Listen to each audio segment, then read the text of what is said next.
You know how it is. We get so wrapped up in the excitement of kicking off a new project, right?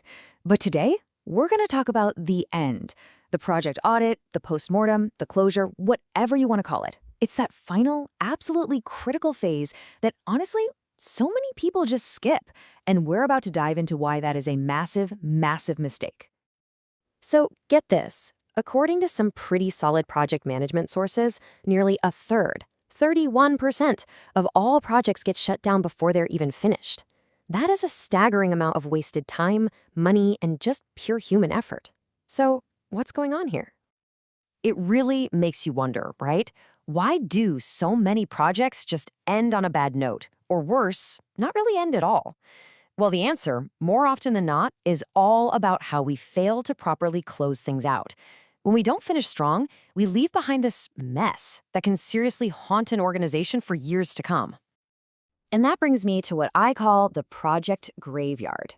This is the spooky place where projects go when they die a slow, undocumented death. Instead of a nice, clean finish, they turn into these ghosts in the machine, causing all sorts of problems. Let's meet a couple of the most common specters you'll find lurking around. First up, you've got the never-ending project. Oh man, you know this one. It's the project that was supposed to be done, 3 years ago? It's the classic victim of scope creep. That little voice that says, hey, let's just add one more little thing, without any formal process. Before you know it, your resources are tied up forever, and the project has become an operational black hole. And then there's its sad cousin, the orphan project. So the work is technically done, right? But because there was no formal handoff, no training, no official transfer of ownership, it's just left to wither on the vine. Without anyone responsible for keeping it alive, that project is pretty much doomed from the start. So how do we avoid this graveyard? Well, we perform a project autopsy, or what we in the biz formally call an audit. And listen, this isn't about punishment or blame. It's about turning every single project, the good, the bad, and the ugly, into a powerful opportunity to learn.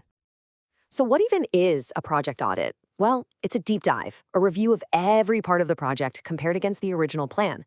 But here's the crucial part. It's less about the final result and way more about the process. Did we stick to our own rules? Were we smart with our resources? Bottom line, how can we get better? And this quote right here, it just nails it. The real goal isn't just to check a box and see if you were on time and on budget. No, it's a strategic tool.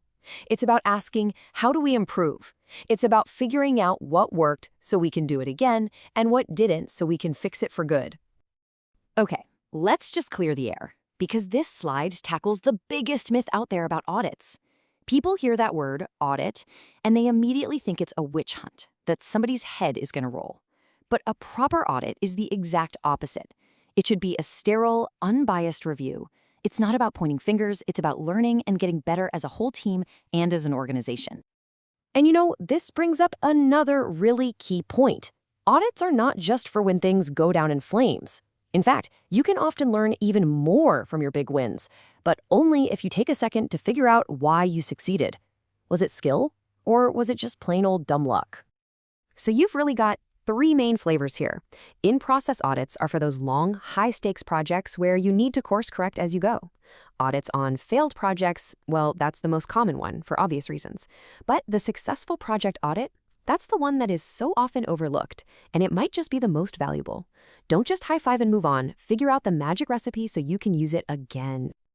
If you want to see why these things matter in the real world, just look at the 2008 Beijing Olympics. After the games were over, the official cost was reported somewhere around $40 to $48 billion. But a whole bunch of outside groups estimated the true cost was closer to 60, maybe even 80 billion. That is a massive, massive gap that destroys public trust and makes it way harder to get funding for big projects in the future. This is exactly why we need transparent, honest reviews. Okay, so the audit gives us all these incredible lessons, but what do we do with them? Well, that's where proper project closure comes in. This is the formal process of wrapping everything up with a bow, making sure those lessons aren't lost and those project ghosts stay buried. And this right here is the whole ballgame. There's a huge difference between a project being done and being formally closed. Done just means the product is out the door.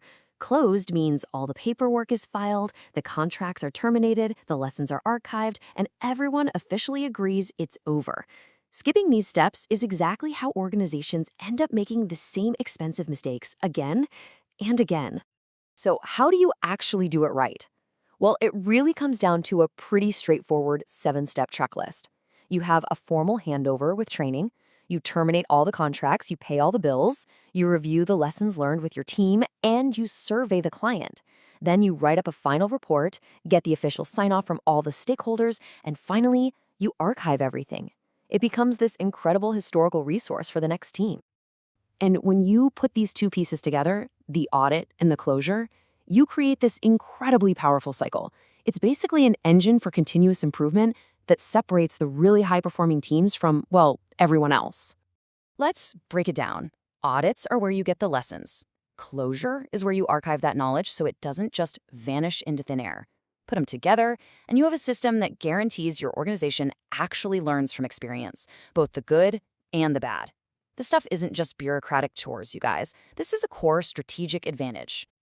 So, I'll just leave you with this final question to chew on. Think about the last project you finished at work. The deliverables out the door, everyone's moved on to the next shiny thing. But did you go through the steps? Is it just done, or is it truly formally closed?